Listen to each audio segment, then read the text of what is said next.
It is 11 o'clock. It is the third day of December. It might be time for a haircut. I am your grumpy guide to all things gaming, Lord OGGM, with our Sunday OGGM flashback look at games I love that I do not have physical copies of. So it's time to write my usual love letter to one of the greatest unsung superhero role-playing games, FASERIP Marvel Superheroes, which I just recently got a chance to play again. And in some ways, it has stood the test of times, and it is still as awesome as ever, though it doesn't really work on Roll20/Discord. But yeah, and in other ways, it doesn't really stand the test of times. But it's still, I think, I would say if it's not the best superhero role-playing game, it's the closest to getting the flavor right. And it's one of the very few games that took such a unique way to do the genre. And of course, I'm talking about the way that they chose to use words to describe your attacks and your abilities instead of numbers. And everything was based upon colors, like you have to roll a green shift to hit this dude or whatever. And because they chose, words and colors instead of just what we're used to, numbers and higher and whatever, I think it's a much more approachable system. It's a much more easy to translate system, and it captures superheroes that much better. And I think it's easier for kids and for people who maybe have trouble with normal math or are learning disabled or special needs or whatever. But colors and words, those are things that are different because there's a huge difference, I think, in your brain and the way it sounds to say, oh, I rolled a 15 and I'm going to do 2d6 damage to Titanium Boy. Or, the wizard or, the cowboy or whatever. It's what we're used to. Sometimes it can be exciting. But, it feels sort of meh, especially in superheroes. On the other hand, in Marvel, you say, oh, I rolled a green shift and I do amazing damage to Titanium Boy. Boom! Amazing!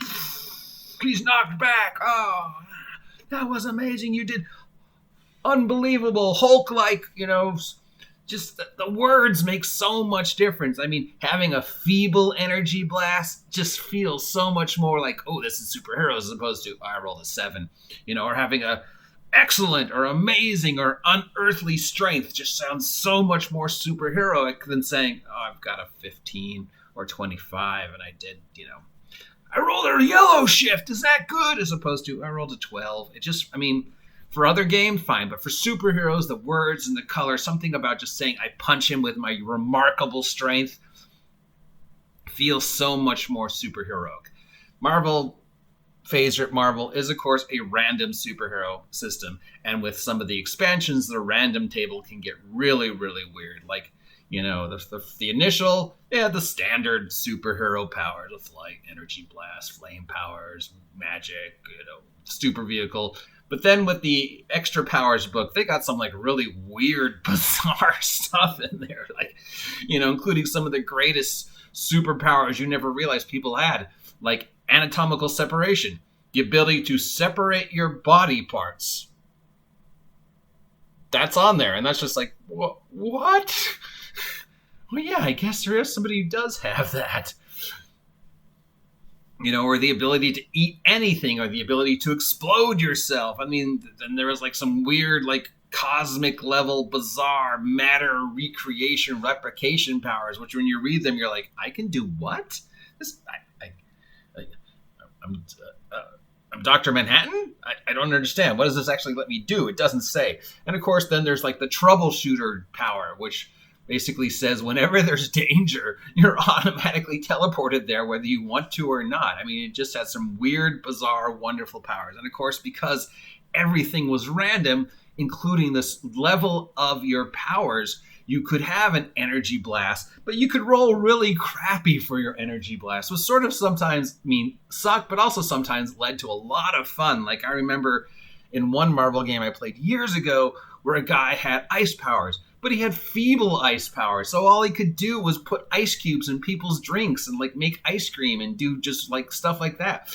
So I was like, well, I can't really get a job. I'm not really a superhero with my feeble ice powers, but I am the world's greatest bartender. And he built his character, as just the world's greatest bartender who happened to hang out with superheroes. And occasionally, he came up with an invention, because I think the character also had like really high intelligence inventing. But, like the only real power he had was feeble ice powers. And then just trying to rationalize feeble ice powers. And of course, one of the favorite characters I ever played in Marvel was a robot. And the robot had chameleon blending, but he had like just the lowest possible like shift 0 psyche, which basically meant he was a robot and you had to tell him what to do. And if you didn't tell him what to do, he would just stand there waiting for orders. But he had his highest power was his chameleon blending. So he would stand in the corner with his chameleon blending, waiting for somebody to tell him what to do, but people would always forget he was there because of the chameleon blending, and they're like, and if he's standing next to the wall, he looks just like the wall, so they leave, and then somebody would go, hey, wait, where's Mike's robot? And I'd just be like, I'm standing in the corner waiting for somebody to tell me what to do. You forgot about my chameleon blending again, didn't you? It's just ridiculous. And I know it sounds stupid, and it sounds like, why would you want to play characters like that? But there's just something fun and goofy about playing those ridiculous characters, those D-tier superheroes that you could generate with the random powers and the random power levels. It just made Marvel that much more fun. And again, it's not the best system by any means. If you compare it to like games today, there's so many games out right now are so much better, but just something about the flavor of FASERIP Marvel superheroes made everything else just great. Just, the words and the colors instead of numbers. Yes, there were numbers because you had to roll, and you could say, 38 instead of green shift, but there's just something more exciting about saying green shift, and then something more exciting about having a remarkable strength and an inhuman intellect and a remarkable, wealth. I never knew how rich my character was. What was my wealth? Oh, it's remarkable. So what? And how? I was like, well, where do I compare to Tony Stark with my remarkable wealth? He's like, well, you're like a little bit, you're not as rich as Stark, but you're still pretty rich. It's like, so I'm just gonna, buy shit, because there's no numbers. I don't know how much money I have. I have remarkable wealth. Is that enough to buy a car? I'm gonna buy a car. Great system. I don't know if it stands the test of time. Like I said, I recently got a chance to play it this year, and in some ways it is still as awesome as ever. In other ways, it just doesn't seem to really meet the requirements of today's gamers. Of course, most of the other people that were in that game were just murder hobos playing D&D characters with superpowers whose answer to every superhero situation we ran into was kill them. And that's just like, that's sort of not what superheroes are about. Now, if you want to be super villains, and that's still not, they're just sort of the whole code versus killing in comic books thing. But they were just like, oh, there's a bank robber, kill him. Oh, there's a jaywalker, kill him. So, yeah, but just, it's just it's weird that most of these games are superhero role-playing games, but I guess I just love superhero role-playing games. It's just sad that there's no real market where I live. There might be hundreds and thousands of people out there playing superhero role-playing games every day, but here in Ventura, no. If it ain't D&D 5th edition, nobody wants to play it. Anyways, if you appreciate this content, consider subscribing if you haven't subscribed yet. Help me hit 500 subs by August 4th, and I will talk to you superheroes later. Yes! My remarkable strength and my feeble ice powers. I am the world's greatest bartender.